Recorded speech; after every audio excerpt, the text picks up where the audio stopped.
Hi everyone, so this week I'm going to be talking about Dances with Wolves and The Natural. So Dances with Wolves was directed by Kevin Costner and he also plays the main character of the movie. This is one of the first movies to portray Native Americans in a positive light. Previous to this, they were portrayed as savages. So this movie takes place during the Civil War and the movie starts with the main character, John Dunbar, needing to get his leg amputated and not wanting that, he attempts to sacrifice himself by riding into the middle of battle and just like splaying himself wide open. But he ends up not getting hit with any bullets, and they end up winning the battle. So after this, he gets awarded, and he gets to choose where he gets sent next, and he chooses to go to the Western Front. However, when he gets there, he is completely alone until he meets some of the Sioux Native Americans that live in that area.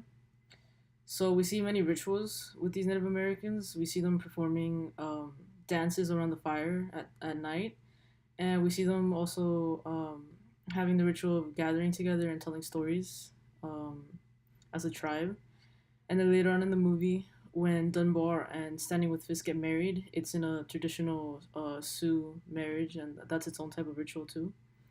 So uh, in the movie, the main character goes through a hero's journey, and the departure of this can be when he initially sets out to go to the Western Front, and then the initiation is him getting close to the Sioux, and the return would be him leaving the Sioux. Then at the end of the movie, after recognizing that his presence with them is attracting the soldiers to come find them, so he's really just a danger to the whole tribe.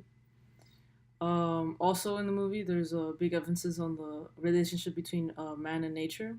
So the Sioux are shown to respect and coexist with the animals as opposed to the American soldiers, and we see this with the buffalo.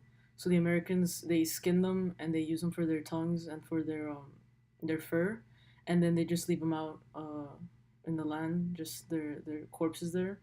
As opposed to for the Sioux, the buffaloes are very important to them, and it's the source of their survival. That's what they use for food and for clothing. And after we see the Sioux hunting the buffalo, we also see a ritual of them taking out the heart and eating them as a way of sort of gaining their power. So we also see Two Socks, which is a wolf that follows around and protects Dunbar. So to create they get very close and they create a relationship with each other.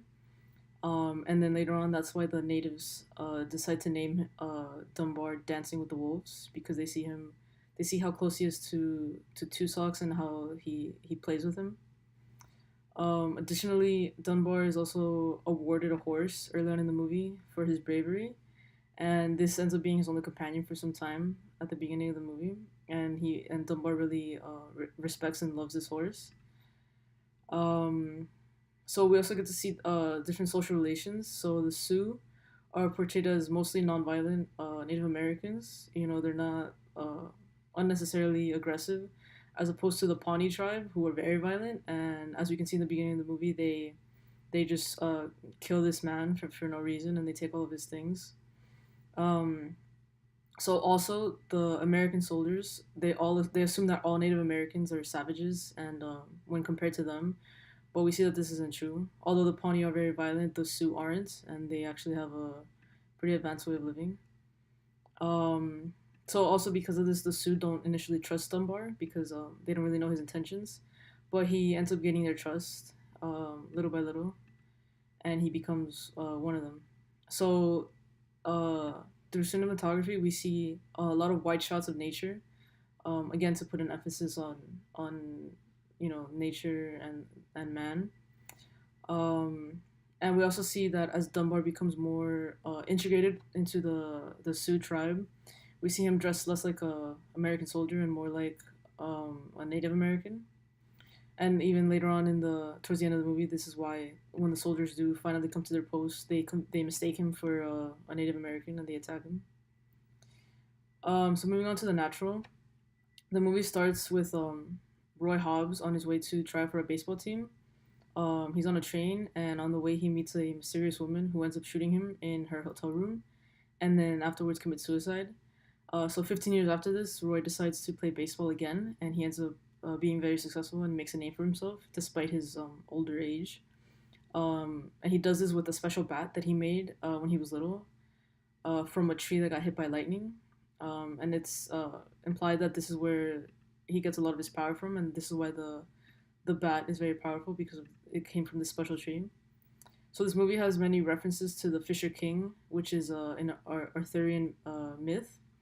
For example, the this bat that I was talking about, the Wonder Boy bat, it's in reference to Excalibur, and then the character Pop Fisher is a reference to the Fisher King, and even the team that he plays with, which is the New York Knights, are a reference to King Arthur's Knights.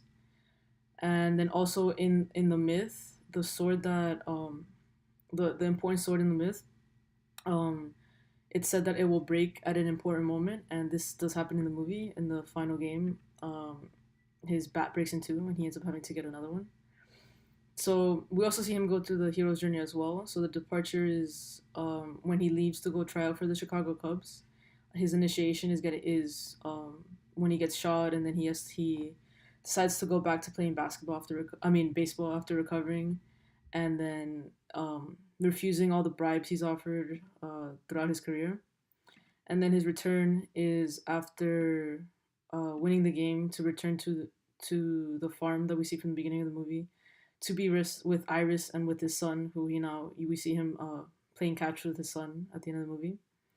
So in this movie, baseball is shown to be a very popular pastime, popular American pastime specifically, and this is what brings the community together in a type of ritual because it's like a whole event. People come out and they spend time together and they eat together as they watch this game.